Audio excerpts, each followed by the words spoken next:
Solicita aí, amigo, pra eu aceitar. Ah, tá.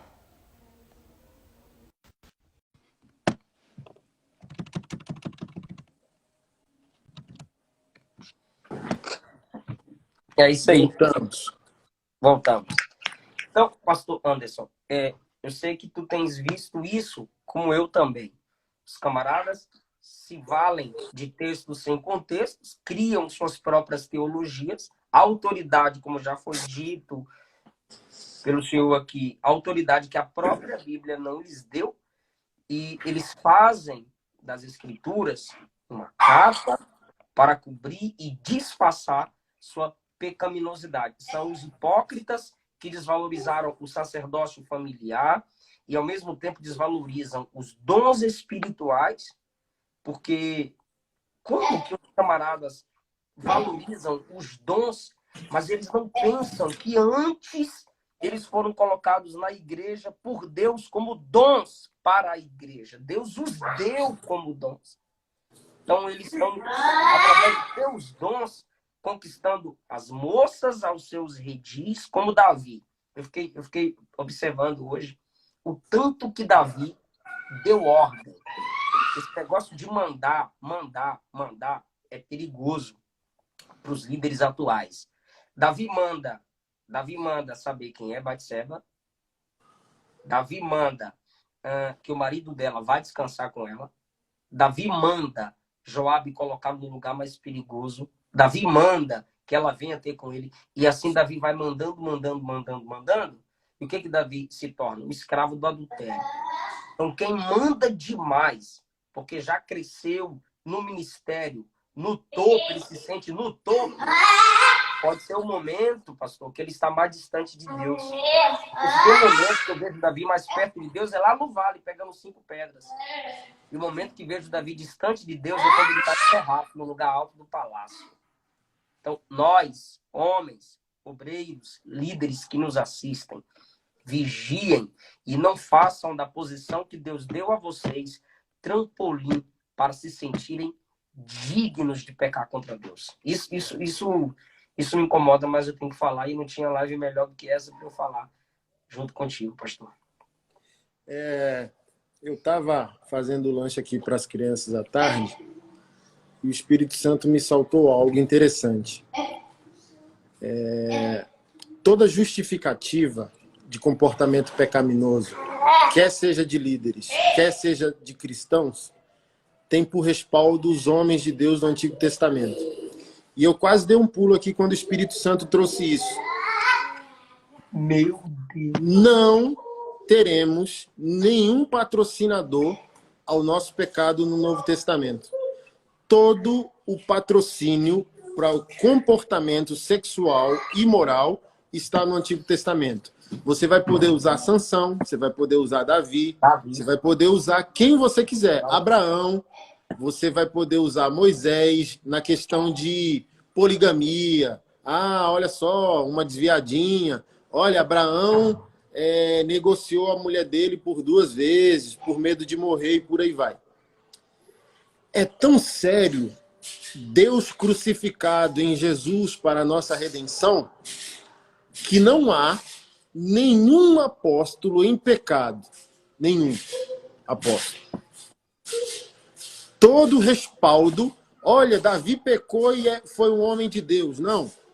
A narrativa não é que vocês acham que Deus evoluiu do antigo para o novo, que Deus passou por terapia, que Deus não é o mesmo. Porque tem isso, né? Os crentes, os sinos carinhosos. Ai, não, Deus do Antigo Testamento é muito violento. É por isso que quando chega lá em Malaquias, ele já diz assim, eu, o Senhor, não mudo. Mas eles não lembram. Não lembra não. Eu quero, Gracinhas, que você use um desvio comportamental no Novo Testamento. Mostrem um adultério de Paulo, mostrem um de Pedro, mostrem um de Filipe, de Estevão, dos apóstolos, dos discípulos, dos diáconos do Novo Testamento. Nossa, miserável! Por que eu estou falando isso? Porque Paulo disse, o que foi impossível à lei. O que foi impossível à lei? O que João Batista viu. João Batista não teve lá um grande ministério. Por que Jesus Cristo disse que o ministério dele foi o maior e o nascido de mulher não há ninguém igual a ele? Não é que ele fez grandes coisas, que ele não fez muita coisa, se você analisar. Ele foi o pioneiro na mensagem da preparação do caminho. Mas, por exemplo, quem é João Batista comparado ao apóstolo Paulo, que escreveu 70% no Novo Testamento? Que foi arrebatado ao terceiro céus. Então, não há comparativo. Mas por que Jesus exaltou João e o ministério dele? Porque João foi a testemunha da quebra do silêncio divino para com os homens. Aquele silêncio de mais ou menos 400 anos. Ei, cachorrada! João Batista viu Deus pular do Antigo para o Novo Testamento. Eis o Cordeiro de Deus que tira o pecado do mundo. Porque João sabia que na lei Deus cobria os pecados por meio do sacrifício sacerdotal anual. Mas João disse, eis o Cordeiro de Deus que vai resolver o problema. Eu não vou precisar mais maquiar meu pecado. Eu não vou precisar mais matar um animal. Eis o Cordeiro definitivo. Eis o Cordeiro de Deus que vai lá na raiz do problema e vai resolvê-lo. Cristo em vós é a esperança da glória. Paulo disse, voltando a Paulo, o que foi impossível à lei? O que foi impossível à lei? Nossa transformação. A lei controlava comportamento, mas não mudava essência. A graça controla comportamento, mas transforma a essência. Por isso que Jesus elevou o nível. Eu não sei por que essa nova geração fala tanto de graça. Eles não gostam. Deixa eu botar a lenha na fogueira. Eles não gostam quando eu falo que Ananias e Safira morreram na graça. Sim, na hora da oferta. Então, olha só. Eu não sei por que essa galera, essa geração acha que é melhor viver na graça. Sendo que Jesus ali, no começo do Sermão do Monte, Mateus 5, Mateus 6, diz o que a lei diz. Não devemos cometer adultério. Ou seja, a lei só controlava o comportamento. A lei era a placa sinalizadora. Você precisa chegar a tal destino, 10 quilômetros. Isso era a lei. E o que é a graça? A graça revela o destino, que é Cristo Jesus crucificado pelos nossos pecados. Porém, eu vos digo, olha só, a lei controla comportamento para que você, de maneira comportamental, não cometa adultério. A lei não quer se importar com o que está acontecendo dentro de você. Você pode estar uma bagunça por dentro. A lei não quer que você coloque para fora o que você carrega dentro. Mas a graça diz, adultério emocional é adultério. Aquele que olhar para uma mulher com desejo impróprio já cometeu adultério com ela. Então, assim, ó, gente, é melhor vocês criar uma máquina do tempo e voltar para ser discípulo de Moisés, porque é mais fácil. Por que é mais fácil? Porque Jesus não se importa apenas com o comportamento. Ele se importa com o comportamento. Mas ele já nos aprovou ou nos reprovou antes da gente agir. Um cara pegou eu, tu, Camila Barros, Juarez Tavares, mas não sei quem, colocou os pregadores que não pregam Cristo, que não pregam amor. O quê? Eu falei, cara, eu pensando comigo, né? Que não tem como responder esse tipo de gente. Como? Você não vai suportar eu pregar Cristo do jeito que você quer. Que amor é esse que vocês entendem?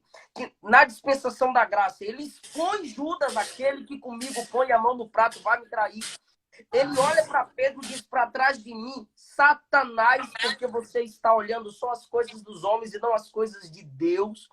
Que graça barata é essa que vocês enxergam? Que na ceia, Paulo diz, por vocês desprezarem e não terem discernimento do que é o corpo de Cristo, que é a ceia. Tem muita gente morrendo, dormindo, doente. Esse dormindo ali é morrendo. Quando a gente chega em Hebreus 12, olha o que Paulo diz. Paulo, assim, o escritor aos Hebreus, não é muita gente diz que é Paulo, diz que não, mas vamos lá. Hebreus, capítulo 12. Ele diz assim, a partir do versículo 5, que o pecado tem que ser resistido. Versículo 4. O pecado tem que ser combatido ou resistido até o sangue. Versículo do número 6. O Senhor corrige quem ele ama. Versículo 8. Se ele não te corrige, é porque você não é filho, você é bastardo. E no versículo 9, pastor Anderson, olha que coisa estranha. Ele diz assim: tivemos nossos pais que nos corrigiram e nós os reverenciamos. Nós os reverenciamos. Não vamos nos sujeitar ao Pai dos Espíritos para vivermos. Isso quer dizer que se você não se sujeitar, você vai morrer. Está escrito. Mas é a graça. Se a gente pregar a graça sem a cruz, essa é a graça que eles querem ouvir. A graça sem a cruz. Porque graça com cruz é isso aqui. É Paulo chamando Pedro e exortando, ainda diz, na frente de todos. É Paulo dizendo ao presbítero que pecar, exortam na frente dos outros para que os outros tenham temor. É a graça. Olha o que o conselho de Charles Spurgeon, há mais de 200 anos atrás. Ele disse, não é falta de amor afirmar que homens que vivem vidas infernais irão para o inferno. Quer melhor amor do que esse? Não está lendo Bíblia? Salomão, em Provérbios, disse, fiéis são as feridas feitas por aquele que ama. Porém, os inimigos multiplicam beijos. Então, quem está te odiando é os pregadores ursinhos carinhosos que está amenizando o impacto da cruz.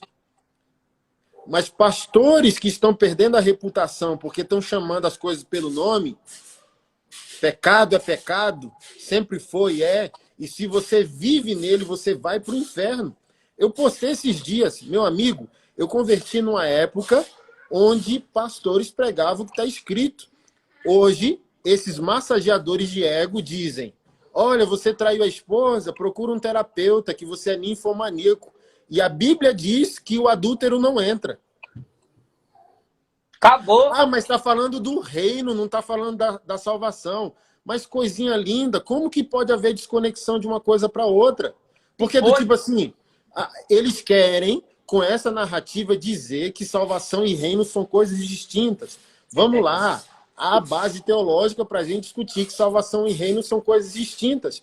Mas é a mesma lógica da casa e do lar. O que é a casa? A casa que eu construí para a minha família. O que é o lar? A minha família. Então, só está no meu lar quem está na minha casa. Só está na minha casa quem está no meu lar. Então, essa conversa de salvação e reino é mais uma desculpa esfarrapada dessa graça barata. Porque só vai viver o reino quem está sendo chamado à salvação. Só vai ser salvo quem está vivendo a cultura, os valores, os princípios do reino de Deus. Então, sempre lembre-se desse exemplo. Casa e lar. Para você quebrar essa narrativa dos ursinhos carinhosos. Não tem como, macho. Então, eu não estou botando gente estranha para viver na minha casa. Na minha casa só vive quem faz parte do meu lar. E quem faz parte do meu lar são os eleitos para serem minha família. Cara, você caiu. Você se arrependeu. Eu não duvido da graça transformadora. Porém, a nossa questão é, sai do púlpito. Você ouviu o que o Iago Martins falou, aquele jovem pregador calvinista lá? Ele falou bem assim, você é pastor e caiu em imoralidade sexual? Faça o seguinte, se arrependa, pegue sua família, se retire, vai cuidar da sua esposa, dos seus filhos, e a gente só quer te ver daqui a 10 anos. Assim, ó, ele não está botando uma forma, mas ele está falando o que é um caminho de restauração e arrependimento. Num erro, você pode até voltar ao ministério, mas não é assim, o pastor tirou férias em um mês no Nordeste e depois de um mês voltou para o púlpito. Ah, gente, a gente está brincando com a santidade do Senhor, cara. É aqui que eu consigo enxergar a seguinte linha de raciocínio, pastor. O cara caiu, larga o púlpito. Vá se tratar, vá ser cristão. Como o senhor disse, vá ser de banco. Não perca a graça, a salvação. a segunda chance, se Deus te der. Porque se ele decidir matar, ele mata. Agora, se o próprio Paulo diz, não vai herdar o reino de Deus quem vive em tais atitudes, por que que eu quero facilitar o acesso desses camaradas no meu púlpito, na minha igreja? Ah, foi um deslize. Não foi, ninguém cai de vez. São pequenos tropeços, pastor, que o camarada vai tropeçando até chegar na queda. São as mensagens, são as conversas. Conclua. Pode falar. Mas um dos nossos principais problemas nesse enfrentamento e devolver seriedade à igreja é que a igreja, como instituição, ela não está se comportando como corpo de Cristo. Por exemplo, eu falei isso. Quando o Senhor voltar e nos tomar para ele, eu não responderei diante dele como igreja vivo por ti. Ela não existe biblicamente. Deus pode até permitir eu dar um nome ao ministério que ele me deu. Não há nenhum problema com isso. É a mesma lógica que eu falo. Olha, gente, galpão não é templo, igreja não é o galpão. Ela se reúne no galpão. A identidade da igreja é Cristo individualmente em nós e coletivamente nos unindo num propósito. Ela se reúne, mas ela não é a reunião. Então, a sua vida, pastorzão, é responsabilidade minha como pastor do corpo de Cristo. Por exemplo, quando ele me chamar, eu vou prestar contas por Brasília, por Brasil, por tudo que eu vi e por todo o alcance da minha influência. Eu não vou responder no tribunal de Cristo pela placa da igreja que eu pastorei. Porque o que existe biblicamente é o corpo de Cristo e não a placa do Anderson. Quando ele voltar, não vai ter essa Assembleia Universal, Vivo por Ti, Igreja da Cidade. Não, vai ter o corpo de Cristo. Que tipo de pastor você foi por corpo de Cristo? Então, qual o nosso principal inimigo num resgate de seriedade teológica? A igreja, como instituição, se tornou propriedade privada. Então, tem até um nepotismo de pai para filho, de pai para filho, de pai para filho, de pai para filho, ou de líder sênior para quem ele quiser. Por exemplo, um líder sênior que é dono da igreja peca, ele vai ficar meses afastado e bota alguém ali. 6 meses, 3 meses, ele voltou como se nada tivesse acontecido. Ele não se sujeita ao corpo de Cristo. Ele não aceita ser questionado pelo todo. Porque a igreja é coisa dele. É coisa privada. É como se fosse um empreendimento pessoal. Esse é um grande inimigo do resgate da nossa seriedade. Assim, ó, eu já confrontei caras em imoralidade sexual, só imoralidade, nada de crime.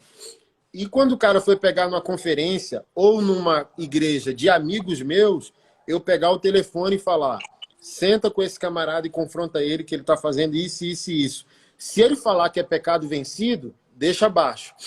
E às vezes eu gravava, estou gravando, deu play aí na cara dele. Ó, o pastor Anderson quer falar algo para você. Que ele ficou sabendo disso e disso e disso. Porque é minha responsabilidade. Eu sou pastor do corpo de Cristo. Não é que eu estou me metendo com a vida dos outros. Assim, gente, Paulo é o maior intrometido. As cartas de Paulo são intromissões na vida da igreja, na vida do outro, entendeu? Mas assim, ó, qual é a minha dor?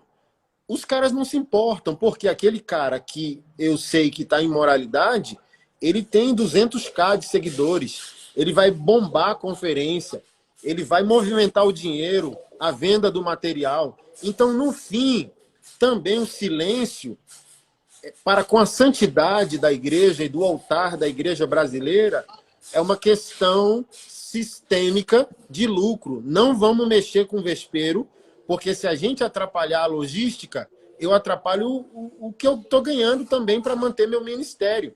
Então a gente está lutando para se preservar quando a gente deveria lutar pela igreja e pela santidade do Senhor nos nossos altares. Mas acaba, por isso que tem uma fala minha de 15 minutos no meu canal no YouTube, quem quiser vá lá, chamado Por que Desistir do Gospel? Quando eu falo gospel, não é que eu me considerava gospel, eu estou falando do mecanismo, do sistema. Desde julho do ano passado, Deus mandou eu parar a agenda itinerância. Pastor, me permita abrir aqui os meus segredos. Eu, sendo um dos caras mais fracos, emergentes, o meu ganho ministerial mês variava entre 100 mil e 150 mil reais com pregações, palestras e venda de material. E olha que eu sou um cara fraco com esses grandes nomes do sistema, do gospel, ok? Irmão, quem quer abrir mão disso, pastorzão? Então, quando eu vi que sistemicamente não tem jeito, o que tem jeito são corações quebrantados, Deus ministrou no meu coração. Sai disso. Serve o meu corpo verdadeiro, a igreja invisível, a igreja que não é placa. E olha só, você ficou rico e depois saiu? Irmão, por isso que eu falei, eu não passarei vergonha se Jesus voltar hoje, porque a minha conta bancária se converte nele. Tudo o que eu levantei em nome de Jesus, eu usei em nome dele. Assim, ó, você vai pegar meu extrato bancário... Eu acompanhei, a gente fez projetos juntos. Eu vi as filmagens. Sim. Se você pegar meu extrato bancário, você vai rir. Você vai dizer, rapaz, ou você é muito santo, ou você é muito burro. De não fazer um pé de meia. Gente, é o reino. Se eu estou servindo o reino de Deus e o reino de Deus tem logística e dá lucro, amém, ok. Eu não estou dizendo que isso é maligno e pecaminoso. Jesus tinha equipe ministerial, logística, tesouraria, tesoureiro, uma equipe de funcionamento. O que eu estou falando? Quando essa logística se envolve com malignidade e por causa do ganho nessa logística, a gente evita falar de pecado e santidade, eu falei bem assim, eu não posso ser sócio da morte, cara. Esse sistema é um patrocinador de morte. Como? Tiaguinho, para um pouco aí, meu filho, tá atrapalhando o papai aqui. Quando eu aceito botar a minha cara num cartaz de uma conferência para pegar uma mensagem de santidade para todo mundo, que os líderes que me convidaram estão contradizendo a minha mensagem no privado, para mim não faz sentido essa agenda, pastorzão. Eu tenho que ir em um lugar, em um ambiente onde as pessoas vão valorizar as Sagradas Escrituras. Eu fui motivo de escárnio, meu amigo. A minha Bíblia é pesada, é Bíblia de crente, é Bíblia grande. Minha esposa acabou de renovar minha coleção de canetinhas, marca-texto. Crente, irmão. Assim, aplicativo e tecnologia é uma bênção. Mas Bíblia tem que estar na mão, tem que estar no papel, porque se teu aplicativo descarrega, tua Bíblia acaba. Eu era zombado, pastorzão, porque carregava a Bíblia e não estava no celular e nem no iPad, nenhuma censura à tecnologia. Mas eu tô falando, se a bateria acabar, acabou tua Bíblia, os caras zombavam de mim, cara, porque eu subia no púlpito com a Bíblia gigante, uma Bíblia de estudo. Então eu falei bem assim, cara, não compensa. E hoje, pastorzão, para eu sair de casa, para servir uma igreja, uma congregação, um evento, uma conferência, meu amigo, eu tenho que sondar a vida do camarada todo, porque assim, cara, tem gente aqui em Brasília sofrendo, querendo meu tempo, querendo meu gabinete. Eu não vou florear pavão, macho. Eu não vou para ter ganho, porque o ganho é fácil. O nosso dinheiro, pastorzão, me permita falar isso, é um dos dinheiros mais fáceis que existe. É o dinheiro da fé, é o dinheiro da religião. Eu não posso zombar da vida das pessoas. Cara, o que a gente veste, o que a gente come, a casa que a gente compra e a casa que a gente aluga, o carro que a gente dirige, a passagem que a gente paga, o hotel que a gente fica hospedado, é o santo dinheiro de Deus dado pelo seu santo povo no esforço, cara. E tem muitos de nós ferindo isso. Tem muitos de nós, cara, transando em hotel que é pago com dinheiro suado do povo de Deus, sagrado, dado a Deus, santificado no nome de Deus. Eu não posso, cara, fechar os olhos para uma monstruosidade dessa. Então a masculinidade e o sacerdócio tem que ser resgatado. Por quê? Porque onde a gente vê um líder pisando na bola, homens de verdade questionariam. Não é que a gente vai tratar mal um líder que peca, mas a gente confrontaria esses homens, porque, pastor, senta aqui, que conversa é essa, pastor? Que teologia é essa, pastor? Que comportamento é esse? Mas hoje é raro isso aí. Esses dias eu mandei, como você fez, eu mandei um áudio para um amigo. Fulano vai pregar aí? aconteceu isso, isso, isso, isso, isso. Sabe o que ela me disse?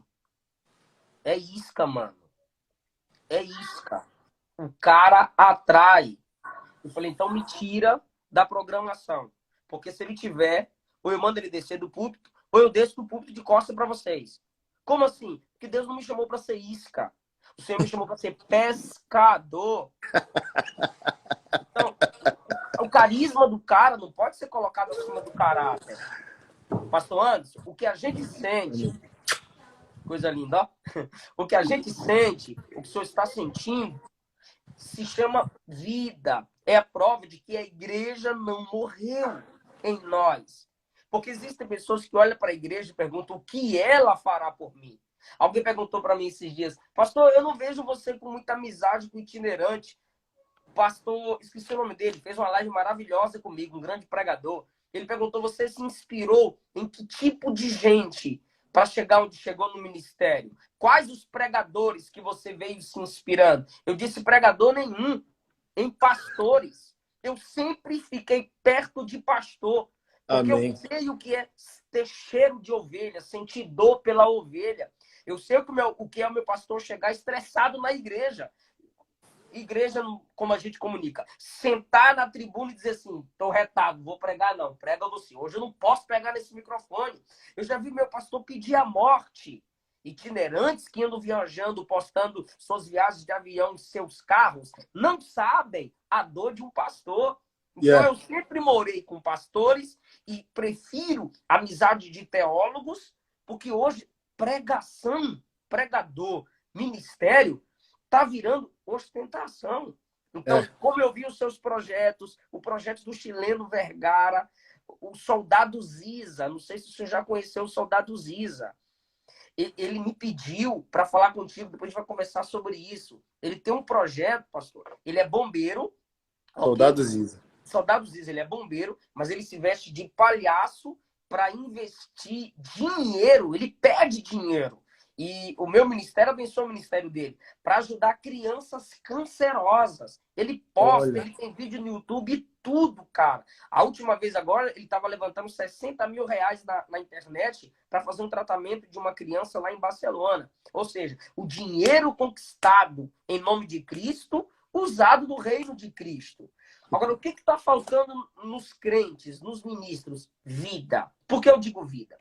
Porque a vida, pastor Anderson, não é algo abstrato. Olha que bonitinho, peguei, olha aqui, estou vendo. Isso não é vida. Vida é consciência. Então, se eu olho para o que a igreja está passando e eu não tenho consciência de que está difícil, de que está feio, de que eu preciso fazer alguma coisa, o problema não está nela, está em mim. Eu estou morto. Não há vida em mim. Então, obrigado por abrir o seu coração. Porque eu sempre assisti e entendi. É a vida, cara. Incomoda a gente. A gente sente o que a igreja está sofrendo. Então, temos que fazer alguma coisa. E como Deus tem te usado, vai continuar usando. E pela graça tem me levantado, que me sustente. E essas pessoas que estão nos assistindo, que a vida de Deus pulse no coração de vocês. E vocês não olhem para a igreja e se perguntem o que a igreja fará por mim. Não, o que você fará pela igreja. A minha esposa recebeu a notícia ontem. De como está a logística da nossa igreja nessa pandemia. E ela estava ali fazendo uma sopa, ela disse, amor, o que a gente vai fazer pela nossa igreja? Eu disse, amor, apesar da igreja ter dono, mas nessa organização ele nos colocou ali. Então a gente precisa pensar em algo a mais. Gente, aleluia, que Deus ressuscite essa vida em nosso interior para continuarmos nos incomodando com o que estão fazendo com a igreja, o que estão fazendo com o evangelho, o que estão fazendo com a teologia. Pastor Anderson, eu te recebo aqui no meu Instagram, como o senhor já me recebeu no seu, também nos seus eventos, porque eu vejo que Deus tem te incomodado com o que tem acontecido. Fizeram da tribuna um circo, onde palhaços estão tomando lugar de profetas. Mas isso vai mudar. Não vai, Amém. pastor? Em nome de Jesus, vai mudar. Já está mudando, cara. Já está mudando. Assim, esse último mês eu estou sendo consolado pelo Senhor. porque eu tô vendo o fruto do penoso trabalho. Um dia eu estava dentro do carro chorando, assim, dizendo, ô Senhor, por que você não me deu um chamado gospel, um violão, uma voz boa, para eu cantar, deixar todo mundo feliz, quebrantado. Aí você me dá uma marreta na mão, tipo um Jeremias 1, né? Arranca, derruba, aniquila e depois semeia e edifica. E eu chorando, dizendo, meu Senhor, eu saio de um projeto mais difícil que o outro, e o Senhor... E na hora o Espírito Santo me envolveu, me abraçou, dizendo, filho, minha esposa já tinha me consolado. Eu falei bem assim, Keila, eu não procuro essas situações. Ela vem quicando como uma bola, dizendo, me chuta. Aí minha esposa falou, Deus só te usa nesses assuntos difíceis porque você tem coragem para chutar a bola. Então, olha só, esses assuntos, como enfrentar pastores que cometem abuso sexual, é muito difícil. Mas eu consigo fazer sem sofrimento. Assim, tem pastores amigos meus dizendo, cara, eu me mataria se Deus mandasse eu fazer um trem desse. Eu consigo fazer.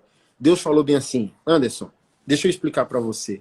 Vale a pena perder amigos agora para tê-los na eternidade. Você está empurrando muitos ao arrependimento. Então, olha só, gente. Eu não estou indo atrás de pastores que cometem imoralidade sexual. E não estou fazendo justiça pelas próprias mãos. Minha esposa me ajudou porque às vezes as pessoas criticam a gente passa a aceitar essa crítica, dizendo, olha, você está cometendo justiça com as próprias mãos. Minha esposa falou, fazer justiça é ir lá e bater em alguém, matar alguém. Você está viabilizando justiça para o injustiçado. Isso está escrito no Antigo Testamento, isso está escrito no Novo Testamento. Mas voltando ao que o Espírito Santo me falou dentro do carro, você vai perder o seu nome aqui, sua reputação aqui, seus amigos aqui, mas você vai tê-los na eternidade. Você acha que não compensa, Anderson? Você perdeu uma amizade agora, e essa pessoa que você vai deixar de falar aqui na terra, que ela não vai entender o que você está fazendo, vocês vão se encontrar no céu e ela vai te agradecer. Aleluia. Então, olha só, se 10 pastores, livre Deus, eu não quero pastorzão, mas tem pastores no Brasil, cara, com 40 abusos, cara, sexual nas costas, de promotor, eu falar com o promotor pelo telefone e o cara escandalizar. Como isso é possível dentro da igreja? Tem cara, pastorzão, dentro da igreja falando de esperma ungido, que a penetração dele vai transferir o Espírito Santo. Então o Espírito Santo falou para mim, se 10 pastores forem presos, você evita que 1000 sejam. Porque 1000 vão ser empurrados à metanoia. Ei, tem um maluco com a cara tatuada que Deus levantou. E ele se importa, e ele vai atrás. Então, o Espírito Santo concluiu a mim. Vale a pena perder agora e ganhar eternamente, do que ganhar agora e perder eternamente. Porque, por exemplo, quando nós perdemos o temor, nós queremos esse lucro ministerial de 100 mil por mês. Pô, quem não quer? Cara, eu não quero. Por exemplo, devolvi carros durante a quarentena. Entrei em crise como qualquer outro trabalhador comum. Porque eu não quero fazer uso do dinheiro fácil. Eu quero fazer uso do dinheiro santo. Se Deus quiser, perguntaram para mim, olha, eu descobri um pastor que ganha 100 mil, você discorda? Eu queria ganhar 10 milhões, amado. Consegue me pagar 10 milhões de reais como salário pastoral? Mas eu garanto algo para você. Se eu ganhasse 100 mil reais como pastor, eu e o Satanás não moravam na mesma cidade, não. Porque assim, ó, se eu já estou perturbando ele de maneira comum, o que eu poderia fazer com milhões? Então, a problemática toda não é, olha, quem não tiver pecado atire a primeira pedra. É cobrar a vida de quem está morto. Postei Olavo de Carvalho e vieram dizer, mas ele já traiu a esposa. Irmão, não espero nada do homem morto, não. Então, graça comum. Se esse homem morto falou algo que é verdade e evangelho, os pais da igreja, Justino Marte, um dos pais da igreja, a verdade de Deus, esteja ela onde estiver. Então, Sim. se o homem sem Deus falou a verdade, e aquela verdade tem respaldo bíblico, é verdade de Deus. Martinho Lutero falou que as joias de ouro não perdem seu valor no pescoço de uma prostituta. Isso. Continua sendo ouro. Agora, essa igreja míope, ela cobra a vida de um homem morto, mas ela tolera a morte de um homem vivo. E enfeita aí do cara, em vez de gerar Esse é o vida. nosso problema, entendeu? Então, olha só, por mais que alguns de vocês não concordem com o que eu entendo que é Deus mandando eu fazer, não é hora de entender. É hora de interceder por todos nós. Ora pela igreja, ora pelo pastor que está cometendo essa atrocidade, ora por mim. Não tem alegria, não tem gourmet nisso. Só dor, sangue, sofrimento por trás de uma situação dessa. Situações como essa são contas que a gente só vai entender no DVD Gospel na eternidade. Senhor, dá o play aí para a gente entender o que não entendemos lá na Terra. Mas uma coisa tem que ser feita. Temos que lutar novamente pelo resgate da santidade, da credibilidade da igreja. Devemos voltar a orar o Pai Nosso que diz, santificado seja o teu nome. E aqui eu encerro. O nome de Deus é santo nele mesmo. Mas quando a oração do Pai Nosso, Jesus ensina que o nome de Deus precisa ser santificado, ele está falando sobre o aspecto social. Deus é santo nele mesmo, mas através de mim, para o mundo, eu santifico por meu comportamento o nome dele. Paulo disse aos romanos, por causa dessa assimetria, que vocês punem o erro e não vivem a verdade, o nome de Deus é blasfemado entre os gentios. É aqui que ganha, santificado seja o teu nome. O mundo precisa olhar para nós como o povo de Deus e se alegrar. Eles vivem a verdade, eles são íntegros, eles protegem suas mulheres, eles são exemplos paternos, eles são exemplos sacrificiais, eles cuidam do pobre. Perfeito. Eu entendi. É muito melhor eu entristecer a igreja ali durante 30, 40 minutos no meu sermão, mas eu tenho certeza que por ser fiel a Deus, ela será alegre eternamente, juntamente comigo, com os outros servos de Deus na eternidade. Pastor Anderson, obrigado, mas antes de encerrarmos, o Soldado Ziza está assistindo a gente aqui, ó, eu nem sabia, ele colocou, pastor Eliseu, obrigado pelo carinho. Eu vou te passar o contato dele, pastor, depois o senhor faz a live. É muito interessante, vocês Amém. combinam Deixa demais. eu só falar um negócio aqui rapidinho, pedir uma ajuda. Gente, a gente está fazendo uma campanha. Fala o seu Instagram, enquanto o senhor fala, eu digito o seu Instagram, que tem gente pedindo aqui. Tá. @AndersonSilva_org. Sim, pode falar. E bota do Machonaria aí também, que tem muito conteúdo para vocês homens se transformarem. @Machonaria Nacional. @Machonaria Nacional. Tá. Então, olha só, gente. A gente está numa campanha de masculinidade bíblica no Brasil chamado O Homem de Deus não é a doença, o Homem de Deus é a cura. O homem de Deus não cria o problema, ele é a solução. Ou seja, todo homem de Deus deve considerar que todo problema é uma oportunidade de fazer Jesus famoso. Quando você vê um problema na igreja ou no mundo, na sociedade, você diz, boa oportunidade de fazer Jesus conhecido, boa oportunidade de fazer Jesus famoso. Então, olha que coisa linda. Nós, como grupo bíblico ali, Machonaria, conseguimos ajudar uma criança que estava na fila do SUS há 2 anos, precisando de uma cirurgia porque ele tem micrognatia, eu acho que é isso. Quando você nasce sem o queixo, ou o queixo muito curto, aqui, ó, é terrível. Ele é bem esquálido, bem raquítico, porque não consegue nem se alimentar direito. É uma cirurgia que, se tiver prótese, pastorzão, custa mais de 100 mil reais. E graças a Deus a gente conseguiu apoiar esse garoto. Jesus vai ser louvado socialmente. Quem fez isso? Homens de Deus que não estão criando problema, querem ser a solução. Então, olha só, nós conseguimos 2 cirurgias. Então, uma equipe de cirurgia de Goiânia e uma equipe de cirurgia de Brasília. Então, ele vai fazer em Goiânia, mas tem uma equipe de Brasília já que se dispôs a fazer essa cirurgia.